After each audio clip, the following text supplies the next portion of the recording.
I'm Jason Rusi, and this is your weekly update. So each and every week, we bring you a new webinar targeted and focused on one aspect of multifamily investing, and this week is no different. So if you want to be in the know, if you want to be updated each and every week, make sure you go down there and hit that follow button.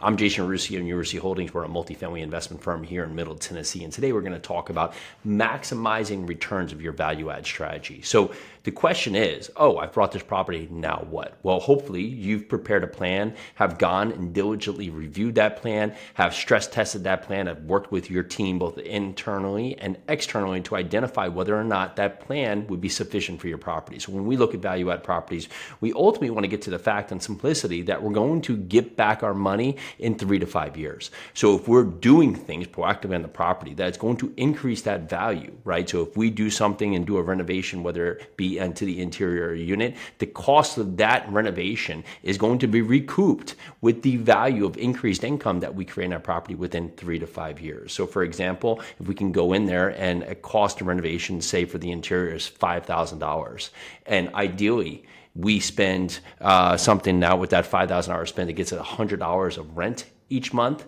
Over the course of the year, we will have gotten $1,200 of additional rental income for that unit. So assuming that tenant stays throughout that property here, it's going to take us a little over 4 years to get our money back. So we can look at that as a good investment, right? So we think about that and that return principle. If you can really look to focus like that, it can give you an idea whether or not you should look to do this investment. However, there are certain things that may improve the overall value of the investment where on paper, you're not going to get more income, but ideally it's going to get you something of more value in the future and not get you dinged by potential buyers in the future. So things like that could be replacing roofs when roofs are at life, where if you didn't do today, it could impact the overall quality of the tenant living there. It could ultimately hurt your structure. And then a new buyer is going to come in there and say, well, you haven't replaced the roof. So now I have to ding because that's part of my CapEx budget. So you have to look at it two ways. Things are going to drive revenue to create more day-and-day value today, and other items that will create overall life value for the property. Now, when we look at things that are short holds, where we're typically investing from 3 to 7 years, there's going to be certain things that we're going to choose not to do, right? It's hard to get the value back of installing the pool, or also looking at some kind of solar to put for the property. It's just not something that's really going to allow us to recoup that value where it's going to make economic sense for us to do that today. So you look at your investment and say, is what I'm doing worth the cost of investment?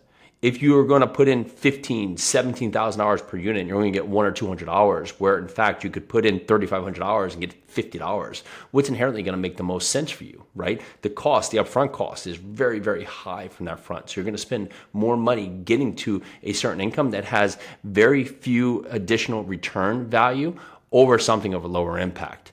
Don't improve over the market, right? We see this all the time with flips. Some people come in there and they'll do a flip just to their own home, and they'll flip a home where they think that they should improve the home to the value of something they want to live in, when in fact they haven't improved it what the actual market would sustain. So as you look at your investments today, what is going to be the overall impact of your cost to do this, your timing to do this, the improvement in the quality of the tenant's life for that property, or intended cycle of investment for which you're now imparting on, and how much money can you make by doing what you plan to do. All right, I'm Jason Rusi. That is a way that you can look at maximize returns of your value add strategy. If you like what you hear, make sure you go down there, hit that follow button. Let us know in the comments, what are some things you're doing today to maximize the value on your investments? We'd love to hear from you. Let's do this.